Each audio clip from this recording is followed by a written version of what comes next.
Hello and welcome back to Rant Land. We are doing another episode to finish off the final two episodes of Wonder Man, episodes 7 and 8. So, without further ado, here's my thoughts on episode 7. Seventh episode starts in the past with Simon's dad dropping his brother off at school, but allowing him to skip school so that he could get taken to the Wonder Man movie. And honestly, that's kind of touching, but as a parent, I don't think I would ever actually do that. So there's that. um, and we go to the present where Simon is majorly overeager and excited and kind of can't sit still long enough, and he's enjoying all of the perks and you know uh specialties, I guess you would call, of being like a big name star in this type of show. And he basically turns around and is embracing the celebrity lifestyle, and he already within the first day is having control problems, where he has this meeting with the writer and director saying that one line is bugging him, says it doesn't just sound right at all. So, Trevor suggests a different line and they move on from there. They then go to a meal where he finds out that he's going to have a writing piece done on him and Trevor by a journalist known as Kathy Friedman, which freaks Simon out when he finds out about it, because apparently Kathy Friedman is someone who is notorious for basically not having a lot of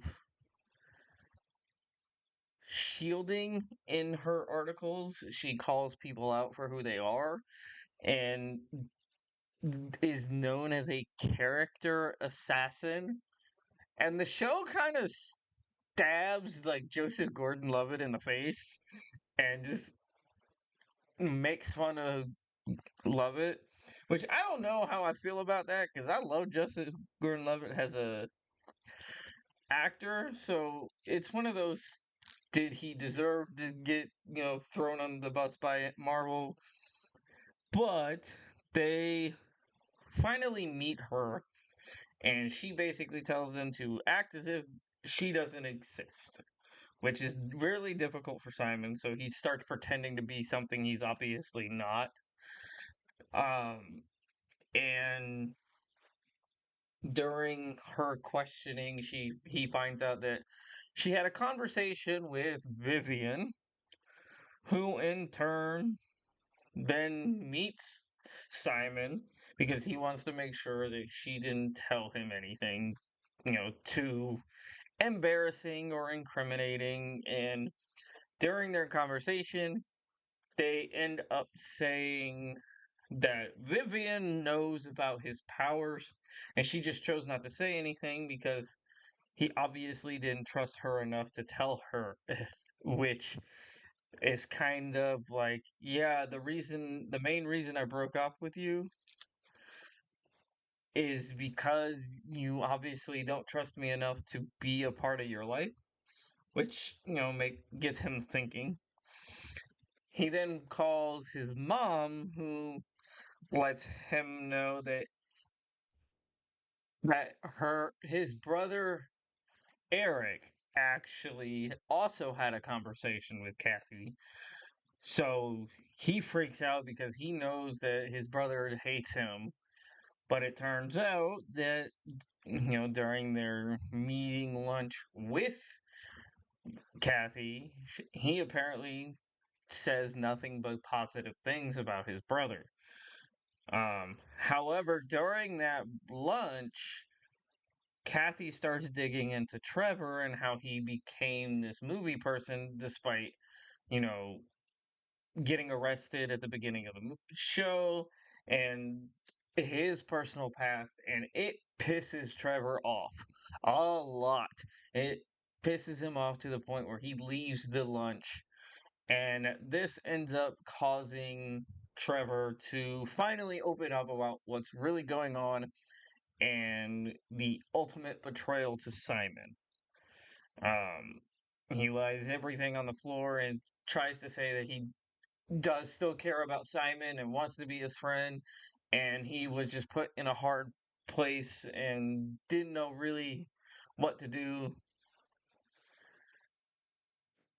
And the end of the episode showcases Simon finally going off the deep end and just letting all of his anger out and blowing up the soundstage, and it crumbles around him, and that's the end of the episode.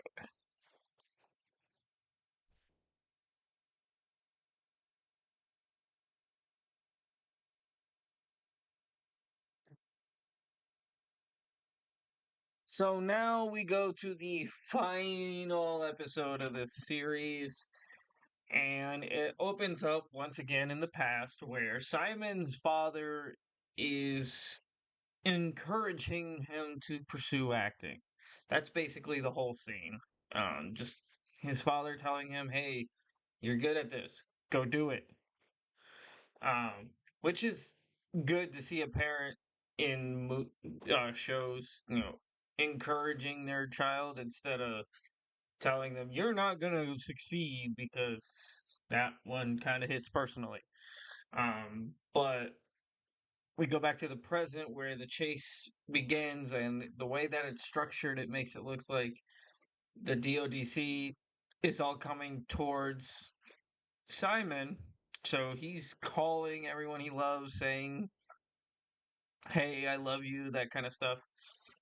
But it turns out that Trevor sent in a recorded message pretending to be the Mandarin again, um, to make up for his mistakes, and basically covers for Simon, claiming that he is the one that blew up the building instead of Simon.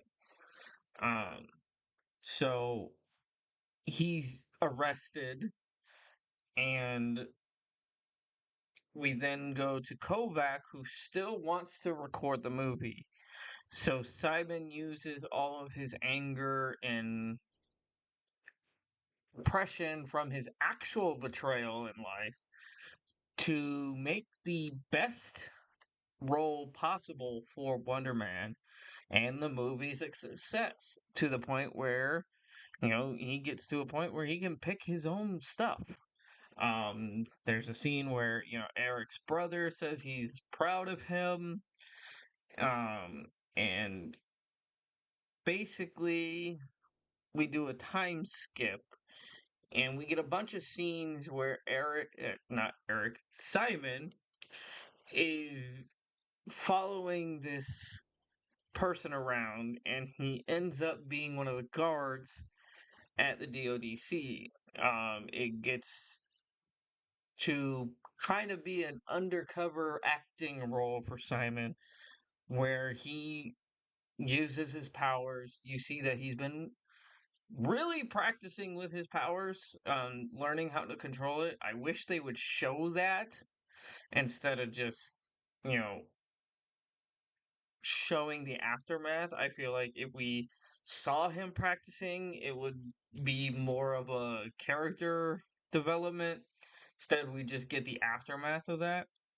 But it gets to that point where, he finds Trevor after pretending to be a new guard, and he finds Trevor and then ends up breaking Trevor out by revealing that he's learned to control his powers enough to be able to fly with his kinetic or ionic kinetic energy. I don't know the difference personally, but he uses his powers to fly basically. And that's how the show ends. It ends with Simon breaking Trevor out. So where do I see this going? I have no clue. Um, but like I've been saying, I feel like the show is lackluster, but I understand why so many people don't like this show. Um, it's more focused on the drama aspect and doesn't really feel like a superhero show. It feels more like, a drama. I get it, but yeah, it is definitely not the worst Marvel show. That one goes out to Secret Invasion, but could I not? And yeah, it's one of those things. I enjoy it, but at the same time, I'm probably gonna forget all about the show until the second season comes out. Like there's nothing really rememberable outside of the scene where he punches the dude's face in the dream sequence. Other than that, there's really nothing rememberable about the show, and I feel like that's a very big drawback to the show. But that being said, I believe my favorite episode has to be Doorman because I honestly feel like that character is way more interesting than Simon. Um, which is not a good thing to have a background character be more interesting than your main character. But that being said, I did enjoy doing something like this for this show. So if you have any other shows you want me to rant about on this podcast, go ahead, comment below, all that kind of stuff. That being said, thank you for watching, and always remember to keep on ranting.